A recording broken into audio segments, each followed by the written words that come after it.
दोस्तों आज की कहानी जो है वो अजीबोगरीब इत्तेफाक और रोमांच से भरी हुई कहानी है। दरअसल यह कहानी शुरू होती है एक गिरे हुए मोबाइल से।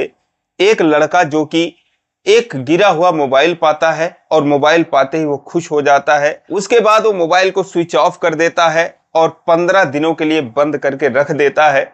सोचता है कि 15 दिनों में जिसका मोबाइल होगा वो भूल जाएगा और उसके बाद फिर मैं मोबाइल को अपने इस्तेमाल में ले लूंगा या फिर किसी रिश्तेदार को गिफ्ट कर दूंगा। यही सोचकर वो मोबाइल रख लेता है। लेकिन दोस्तों जब 15 दिनों के बाद वो मोबाइल को ऑन करता है और फिर उसके अंदर के फोटो और वीडियोस को देखता है तो फिर दोस्तों वो एक महिला का मोबाइल होता है और उसमें कुछ ऐसा होता है कि वो उस मोबाइल को उस महिला तक पहुंचाने के लिए मजबूर हो जाता है, उसे लौटाने के लिए मजबूर हो जाता है। दोस्तों क्या कुछ था उस मोबाइल में और एक बहुत ही ये शानदार कहानी। आइए जानते हैं पूरी कहानी इस वीडियो में। लेकिन वीडियो में आगे बढ़ने से पहले बस वही रिक्वेस्ट, वीडियो को लाइक कर दीजिए, चैनल को भी सब्सक्राइब कर लीजिए ताकि मेरा हौसला बढ़ता रहे। दोस्तों ये कहानी शुरू होती है महाराष्ट्र के नागपुर शहर से। बाहरी इलाके से एक गांव लगता है। उसी गांव का एक युवक जिसका नाम कैलाश होता है, उसकी उम्र 32 साल की थी। वो जो है संतरे की खेती करता था। इसके अलावा उसके पास पशु थे। एक दिन वो अपने पशुओं का चारा लेने के लिए सड़क के उस पार जा रहा था कि तभी दोस्तों उसे सड़क पर एक मोबाइल मिलता है। मोबाइल जो कि रेडमी कंपनी का था, अच्छा खासा मोबाइल था। और जैसे ही वो मोबाइल मिलता है बहुत ही खुश हो जाता है, मोबाइल को स्विच ऑफ कर लेता है, 15 दिनों के लिए बंद करके वो अपने घर पे रख देता है। 15 दिनों के बाद वो सोचता है कि अब मैं इसको ऑन करके देखता हूं। जिसका मोबाइल होगा ढूंढ ढांड के अब वो बैठ गया होगा अपने घर पर। मोबाइल को ऑन करता है, पहले चार्ज करता है, उसके बाद ऑन करता है। और उसके बाद दोस्तों मोबाइल का जो लॉक था वो लॉक अनलॉक्ड मोबाइल था, किसी ने उसमें लॉक लगा नहीं रखा था। जिसका मोबाइल था वो एक महिला का मोबाइल था। उस महिला का नाम राधिका होता है। जब वो मोबाइल देखता है तो दोस्तों उसे देखते ही रह जाता है, क्योंकि जो मोबाइल थी ऐसे लग रहा था जैसे किसी की दर्द भरी कहानी हो, एक दर्द भरी किताब हो, उपन्यास हो। जैसे जैसे वो मोबाइल को देखता जाता है वैसे वैसे उसका दिल भर जाता है। दरअसल जो महिला थी जिसका नाम राधिका होता है, उसकी उम्र करीब 30 साल की थी और एक जगह वो अच्छा खासा पार्टी में सज धज कर अपने पति के साथ डांस कर रही थी। बहुत ही खूबसूरत महिला होती है। लेकिन दोस्तों अगले ही पल उसमें एक ऐसा फोटो था जिसमें उसके पति की मौत हो चुकी थी। उसके पति का मृत शरीर था, उस महिला का विधवापन का फोटो था और साथ ही में एक 7-8 साल के बच्चे का भी सिर मुड़ाया हुआ वहां पर फोटो था। जब वो देखता है तो देखते ही रह जाता है। उसमें करीब 1000 से ज्यादा फोटो थे, 3-4 सालों का उस मोबाइल में रिकॉर्ड था। दोस्तों जब वो सारा कुछ देखता है, उस महिला का रोता बिलखता हुआ वीडियो देखता है, उसके बच्चे का चिल्लाता हुआ फोटो देखता है, उससे पहले उस महिला का जो सज धज कर संवरना, शादी में नाचना, पति के साथ घूमना, ये भी जब फोटो देखता है तो दोस्तों उसका दिल बैठ जाता है। वो सोचता है कि उससे बहुत बड़ी गलती हो गई। उसे मोबाइल बंद करके नहीं रखना था, जिसका मोबाइल है उसे उसको लौटा देना चाहिए था। हालांकि उसके पास किसी चीज की कोई कमी नहीं थी, लेकिन दोस्तों जब कोई गिरा हुआ धन पाता है तो उसके मन में लालच आ जाता है। वो सोचता है, उसकी एक बहन थी बहुत दिन से उससे मोबाइल की डिमांड कर रही थी। जब वो मोबाइल पाता है तो सोचता है इसको मैं अपनी बहन को दे दूंगा। लेकिन जब अब ये मोबाइल में उस महिला का फोटो और सारा कुछ देखता है तो फिर वो उसे लौटाने का फैसला करता है। सोचता है, पहले तो उसमें करीब 25 से 30 मिस कॉल भी आए हुए थे। सोचता है चलो फिर अगर वो कॉल करेगी तो मैं उसका मोबाइल उसको लौटा दूंगा। दोस्तों 3 दिन तक वो इंतजार करता है। फिलहाल 3 दिन तक कोई फोन नहीं आता है। उसके बाद फिर वो एक नंबर पर वापस फोन लगाता है जिससे बहुत ज्यादा मिस कॉल आया हुआ था, करीब 10 से 15 बार। जब उस पर वो कॉल करता है, कॉल बैक करता है, तो दोस्तों वो फोन जो है वही महिला उठाती है जिसका नाम राधिका होता है।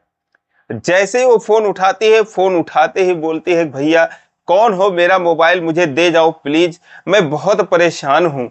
मेरा बच्चा खाने के बिना मर जाएगा, मोबाइल के बिना वो ढंग से खाना नहीं खा रहा है। 15 दिन से उसका रो रो कर बुरा हाल है। मैं बहुत गरीब हूँ, नया मोबाइल नहीं ले सकती, इसीलिए भैया जो भी हो मेरा फोन दे जाओ। इसके कुछ बोलने से पहले ही राधिका सारा कुछ कहानी उसको बता देती है। वो कहता है कि ठीक है, मैं आपका मोबाइल दे जाऊंगा, आप एड्रेस बताइए, आप कहाँ की रहने वाली हैं। दोस्तों वो अपना एड्रेस बताती है, वहां से करीब 35 किलोमीटर दूर उसका घर था। वो पता बताती है, कहता है ठीक है, मैं कल आपका मोबाइल लेकर आऊंगा। दोस्तों दूसरे दिन वो उस महिला के यानी कि राधिका के बताए हुए जगह पर मोबाइल लेकर पहुंचता है और जैसे उस महिला को देखता है तो दोस्तों उसकी आंखें भर जाती हैं। महिला भी फूट फूट कर रोने लगती है, लेकिन जो बच्चा था वो बच्चा खुश हो जाता है, मोबाइल लेता है, एक किनारे उस मोबाइल को देखने लगता है। वो कहती है कि आपने इसमें से कुछ डिलीट तो नहीं किया? वो कहता है कि नहीं नहीं, मैं क्यों डिलीट करूंगा। वो कहती है कि आपने इतने दिन बाद मेरा मोबाइल क्यों लेकर आ रहे हो? वो कहता है क्योंकि मोबाइल जो था वो गिरने की वजह से खराब हो गया था। और उसके बाद दोस्तों उसे एक नया मोबाइल भी वो लेकर आया था। दरअसल उसी दिन उसने एक मोबाइल भी खरीद लिया था आते हुए। जब उसने कहा था कि उसका बेटा मोबाइल के बिना और खा नहीं रहा था, तो इसीलिए वो सोचता है कि मुझसे इतनी बड़ी गलती हुई है तो चलो एक नया मोबाइल ही दे देता हूं, कम से कम अपने इस गलती का, अपने इस भूल का कम से कम कुछ प्रायश्चित कर लूंगा। अब जब कैलाश राधिका को वो फोन देता है तो वो कहती है ये क्या है? वो कहता है कि ये नया फोन है। वो कहती है किस लिए, ये मुझे क्यों दे रहे हो? कहता है इसलिए कि वो जो फोन था वो खराब हो गया है गिरने की वजह से और इसीलिए 15 दिनों तक वो बंद था। और ये जो मोबाइल है आपका बेटा, आप कह रही थी कि मोबाइल के बिना खाना नहीं खाता है, तो इसीलिए मैं उस आपके बेटे के लिए मोबाइल लाया हूँ। वो कहती है नहीं नहीं, मैं ऐसे किसी से मोबाइल नहीं ले सकती और क्या जरूरत है इस तरीके से मोबाइल देने की।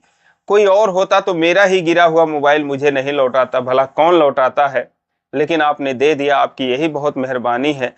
आपको तो मुझे खुद 100-200 रुपए देने चाहिए, कम से कम आप बाइक से आए हैं, उसके पेट्रोल का दाम देना चाहिए, लेकिन मेरे पास तो वो भी नहीं है कि मैं आपको दे सकूं, और आप जो है उल्टा मुझे मोबाइल दे रहे हैं। वो कहता है ठीक है, आप अगर ऐसा सोच रही है तो ये समझ लो कि यही मेरा इनाम होगा, आप ये मोबाइल अपने पास रख लो।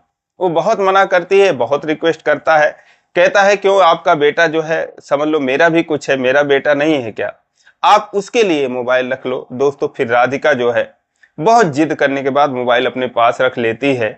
उसके बाद उससे कहती है कि चलो आप मेरे घर पर कुछ चाय पानी पी लो। अब कैलाश जो था यही चाहता ही था, वो कहता है कि ठीक है चलो चलते हैं। अब दोस्तों राधिका को तो उम्मीद भी नहीं थी कि एक बार मैं बोलूंगी इसको चाय के लिए और ये तैयार हो जाएगा। वो कहती है कि आपके पास इतना टाइम है क्या? तो वो कहता है कि हाँ मेरे पास टाइम ही टाइम है, लेकिन फिर वो सोचता है कि शायद इसके पास चाय पानी का इंतजाम नहीं होगा घर पे, इसीलिए कुछ संकोच कर रही है।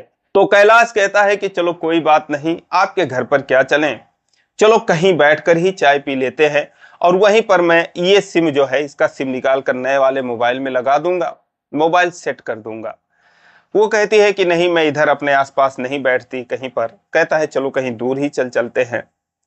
फिर 2-4 बार वो मना करती है, लेकिन आखिर में उसको बाइक पर बिठा लेता है, बच्चे को बिठा लेता है। बच्चा भी कहता है कि हाँ चलो मम्मी चलते हैं। और फिर उसके बाद वहां से वो 5-6 किलोमीटर दूर जाते हैं। एक मार्केट था और उस मार्केट में एक अच्छे से रेस्टोरेंट में जाकर बैठता है और वहां पर फिर बोलता है आप क्या खाएंगी? तो राधिका बोलती है नहीं मुझे कुछ नहीं खाना है, आप जो है मोबाइल सेट कर दो और मुझे दे दो अगर आप दे ही रहे हो। लेकिन अब सारी चीजें वो मंगाने लगता है, एक से एक चीजें मंगाने लगता है, बहुत सारी चीजें। वो कहती है आप किस लिए मंगा रहे हो, कौन खाएगा ये? लेकिन जो उसका बेटा था जिसका नाम दिव्यांश होता है वो कहता है मम्मी मैं खाऊंगा, मैं, आप तो कभी कुछ खिलाती नहीं हो। अब दोस्तों उसके बाद जो है वो सारा कुछ मंगाता है, ये सारे लोग खाते हैं। फिर वो कहता है कि आप कहाँ पर रहती हैं? और मैंने फोटो में देखा, मैं सारा कुछ समझ गया। वो कहता है कि आप कहाँ पर रहती, ससुराल में रहती या मायके में रहती हैं? वो कहती है मैं कहीं नहीं रहती, मायके में भी नहीं रहती, ससुराल में भी नहीं रहती, किराए के मकान में रहती हूँ। वो कहता है क्यों, आखिर ससुराल में क्यों नहीं रहती हो? कहती है कि जैसा कि आप जानते हैं मेरे पति की 12 जनवरी 2024 को दोस्तों उसके पति की मौत हुई थी और दोस्तों उसी दिन मैंने बोला कि अजीब इत्तेफाक की एक कहानी है, उसी दिन जो ये कैलाश था उसकी पत्नी की भी मौत हुई थी 12 जनवरी 2024 के दिन। उसके पति की मौत रोड एक्सीडेंट में हुई थी, इसके पत्नी की मौत सांप काटने से हुई थी। एक ही दिन दोनों की दुनिया उजड़ गई थी। तो बताती है कि मेरे पति की मौत उस दिन हुई थी। ये कहता है कि अच्छा, उसी दिन तो मेरे भी पत्नी की मौत हुई थी। उसके बाद फिर वो कहती है कि ससुराल में नहीं रहती, ससुर है शराबी है, देवर है शराबी है, ये दोनों आए दिन झगड़ा करते रहते हैं और भी जो परिवार है कौन किसको समझता है। वहां का माहौल ठीक नहीं था, मैं अकेली थी, इसीलिए मैं अपने बेटे के साथ किराए के मकान में रहती हूँ। मेहनत मजदूरी मिलता है तो कर लेती हूँ, कभी कभी मिलता है कभी कभी नहीं मिलता है। ये सब दिव्यांश भी गौर से सुन रहा था। वो कहता है कि हाँ मम्मी, वो आंटी जो है आज भी किराए के लिए बोल रही थी और कह रही थी कि तुम्हारे मम्मी को यहाँ से भगा देंगे अगर किराया नहीं देंगी। अब दोस्तों बच्चे को क्या पता कि क्या बोलना चाहिए क्या नहीं बोलना चाहिए। जो सारा रियलिटी था वो सारा एक तरीके से कहा जाए जो पोल था वो पोल वो खोल रहा था। वो उसे मना करती है लेकिन वो कहाँ मानने वाला था। फिलहाल फिर वो चाव से खाने में लग जाता है। फिर वो जब सारी अपनी कहानी बताती है कि मायके में भी नहीं रह सकती, ससुराल में भी माहौल ठीक नहीं है, किसी तरीके से अपना और अपने बेटे का पेट पालती हूँ। तो फिर कैलाश राधिका से कहता है कि अगर तुम चाहो तो तुम्हारे लिए काम है, अगर करना चाहो तो कर सकती हो, मेरे इधर चली चलो, वहां पर बहुत काम है। वो कहती है कि क्या काम है।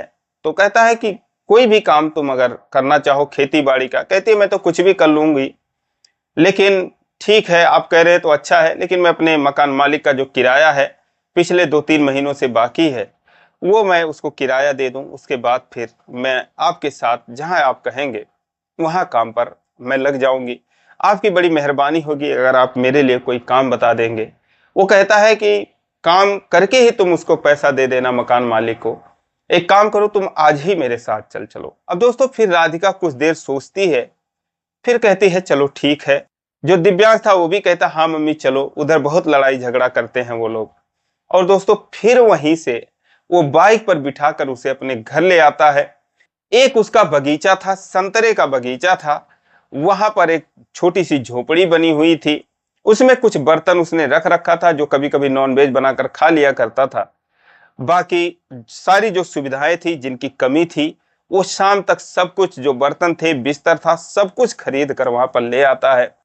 ये जो है जनवरी 2025 का ये महीना था जब वो उसको लेकर आता है उस बगीचे में। और उसके बाद वहां पर वो रहने लगती है। उसके बनाने खाने के लिए सारी सुविधाएं दे देता है, सोने की भी व्यवस्था कर देता है। एक नल पहले से वहां पर गड़ा हुआ था, तो वो वहां पर रहने लगती है। उसका करीब 2 एकड़ का संतरे का बगीचा था। और जो कैलाश था ये दोस्तों बस खेती बाड़ी करता था, अपने घर पे रहता था। दरअसल इसके पत्नी की मौत हो गई थी। और दोस्तों इत्तेफाक ये भी था कि उसका भी एक 8 साल का बेटा था और उसके बेटे का जन्म और राधिका के बेटे का जन्म एक ही दिन हुआ था। 15 मई 2016 को इन दोनों के बेटों का जन्म हुआ था अपने अपने घर पर।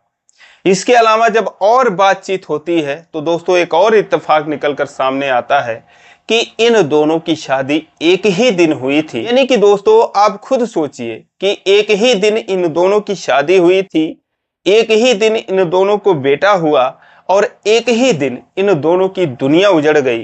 कैलाश के पत्नी की मौत हो गई और राधिका के पति की मौत हो गई।